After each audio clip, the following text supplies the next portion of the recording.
will earn $1 million more than a high school dropout.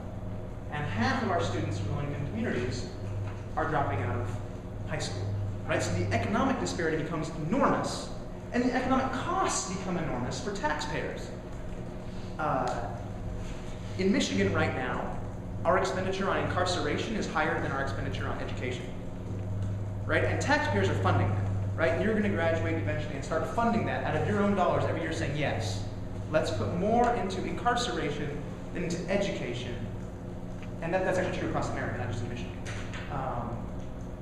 And that's just not okay, right? We know what the problem is. We know what the important variables are, and we're just not fixing it.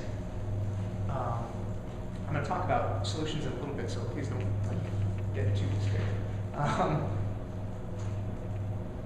So I guess to sum up the financial piece, the economic cost to America of the achievement gap is about $600 billion a year, which is the equivalent of a ton, right? That's the cost of the bailout per year. So having an achievement gap in America is the equivalent of a permanent national recession, and one that we just know is solvable. Right? Students in low-income communities aren't cognitively different than their affluent peers. If you're born in the Detroit public school system, it does not mean you're born dumber than someone who's born in Ann Arbor. That's categorically not true. And what's amazing to me is we have whole systems of schools who are succeeding at taking students from low-income communities and helping them achieve at the same level as their more affluent peers. The most compelling example I can think of is a series of schools. They're called the IDEA Public Schools. They were started by Teach America alum, and they started in the poorest county in America, in Texas. And they took students, only students who qualified for free and reduced price lunch, meaning their parents' incomes were extremely low. And every single student who enrolls at IDEA enrolls in college 4 years later. And this story is not isolated. There's whole systems of schools who are able to recruit top teachers, and as a result of that, are able to help students, regardless of their background, achieve on an absolute scale. In fact, the IDEA Public School in Houston, when they look at AP test scores, SAT scores, and ACT test scores, ranks as the 17th best school in America, even though every single student attending that school is from a low-income background. That statistically are more likely, the statistics would say those students are more likely to go to jail than to college. We just know this is a solvable problem, right? And one thing that's exciting to me about 2010, 2011 is I don't think as a nation we believed that 15 years ago. I think as a nation 15 years ago, our view of education was my view on giving a few pennies to a beggar, right? This actually doesn't make a difference. But now we know that investing in great education actually solves the problem, right? The problem of cyclical poverty has many faces and many facets, and I don't think that education is a magic bullet. However, it is a symptom of, a broken education system is a symptom of this cycle of cyclical poverty. And we know that when we fix that symptom, when we cure education, that actually solves the problem, right? Students who get a great education are able to break the cycle of poverty. That's exciting to me.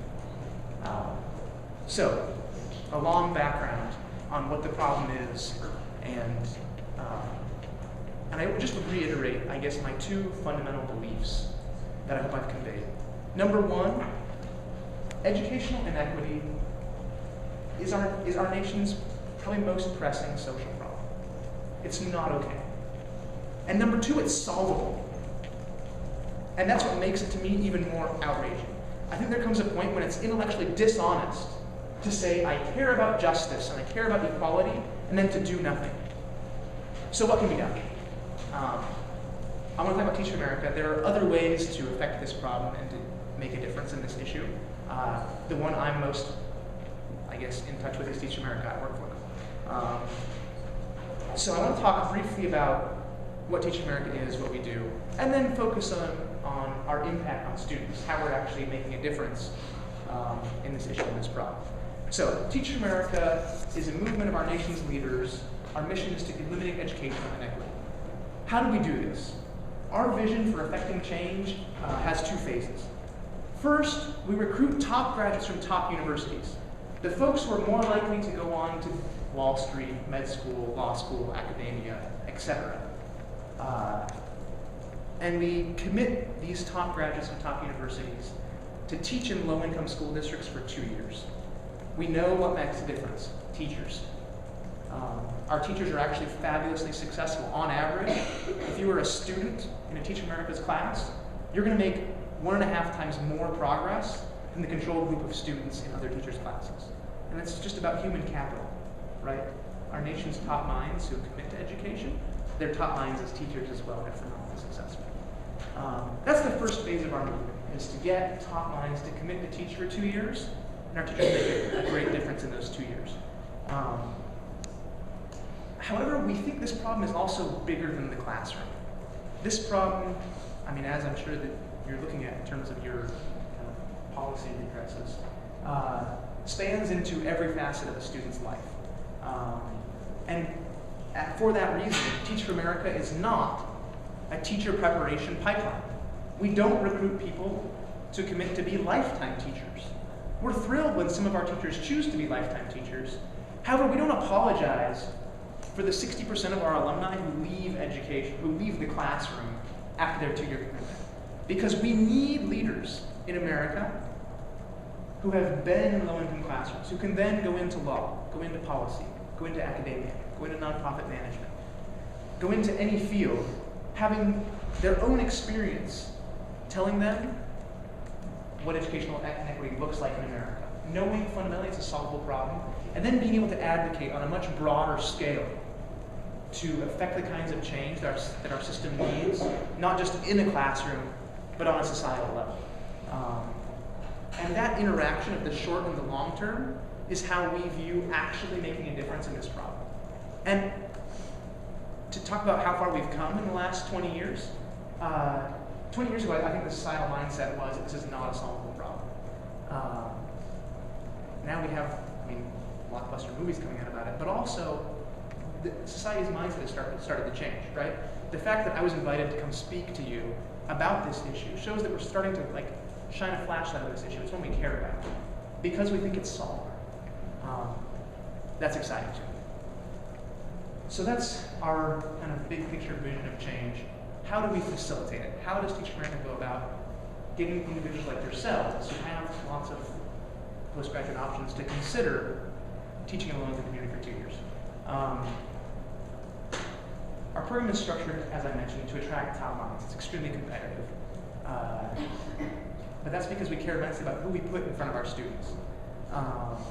And because we don't just want great teachers, we want great leaders in the long run. And so we recruit individuals who may have other options. For that reason, we partner with grad schools and universities who are going to offer scholarships, deferrals, etc., to entice you to come from Teach America to them. And we applaud that because we want you to go on and become a leader in whatever your chosen field is. We recruit people from every educational background, knowing full well that you don't come to us with a great set of tools to be a rock star teacher. And so to close, I want to share my story of how I came to teach in a low-income community, having been an economics major in college. And through that, kind of highlight what the Teach America program looks like. So I majored in economics, total number crunching nerd, and never really dreamed of teaching kids. I had job offers in banking and consulting back a few years ago when they made offers in those things. And I was so compelled by this possibility of making a tangible difference in a problem I cared about, all the while not compromising my career goals. And that combination led me to apply and then finally convinced me to do it. And I showed up at our training program. We had this 6-week training institute in the summer. Kind of wide-eyed, bushy-tailed, not really knowing what to expect, certainly not being a polished teacher. And I walked into this classroom on day one, and a bunch of 12-year-olds almost ran me out of town. I had no idea how to control them. I had no idea what I was supposed to be teaching them. I had a veteran teacher in the classroom with me, who my feedback on the first day was that sucked. We should fix it. However, through this process for 5 weeks of getting daily feedback from a master teacher, as well as like long hours of class from Teaching America. I felt confident at the end of the training program when I was no longer going to have a support coach by my side every day. I felt confident stepping into my own classroom. I taught 7th and 8th grade. I taught algebra and special ed. And I walked into, I read my students' test scores, walked into the classroom, knowing that these 7th graders were reading on a 2nd grade level, doing math on about a 3rd grade level. Which was frightening, right? These are students who are now thinking about preparing for high school. Students in low-income communities who don't feel like they're prepared for high school, they go their freshman year and they drop out. I was teaching classes full of potential dropouts. The statistics, again, would predict them to be more likely to go to jail than to college. That frightened me because now I knew them, right? I knew their families. And I had to find ways to change their life outcomes. And I didn't feel like I was a great teacher, but I was recruited for Teaching America because I was a leader. And so I did what I knew how, and that was get people excited. I made my kids excited about learning. I got their families on board, so their families were excited about what was going on in classroom C2 at Lee Madsen Middle School. And I made them work their butts off. They came to class every day an hour before school because they needed more time to catch up. They didn't leave school each day until they'd mastered each day's objectives. And I assigned these cruel packets of homework every week, and I made parents and students sign a contract that there would be no TV and no games till homework was done. We brought influential speakers from the community who had come from the same community as my students who had gone on to be successful to speak to them about the merits of education, how important it was in their own lives. And my students who, in the first week, couldn't have cared less, by the end of the year were clamoring to have me correct their test as soon as possible so they could know how they had done. And they did it. My students in my first year made 2.5 years of academic progress. Meaning that in their previous 7 years of educational outcomes, right, they had made 3 years of progress in 7 years, right? They're performing the 3rd grade level in 7th grade. And now in 1 year, they're making 2.5 years of progress. And what that taught me is an incredible lesson, right? What changed my students' lives was the adult in front of the classroom. It wasn't their parents didn't change. Their community was still a very dangerous place to live. Their health care didn't change. Their nutrition didn't change. And I don't mean to imply that those things don't matter. But their educational outcomes hinged on the person in front of that classroom. Now I have students who are calling me fairly regularly who are in honors math, who are in honors reading in high school, whose life outcomes are dramatically changed from how they were 2.5 years ago because they've come to value education. So I want to close with a plea, with a call to action. I feel strongly that we must make a promise to our nation's children. And that promise is that we will not limit their outcomes based on their zip code, based on their parents' incomes, but rather by their ability and their dreams. And what that takes is great teachers. Thank you.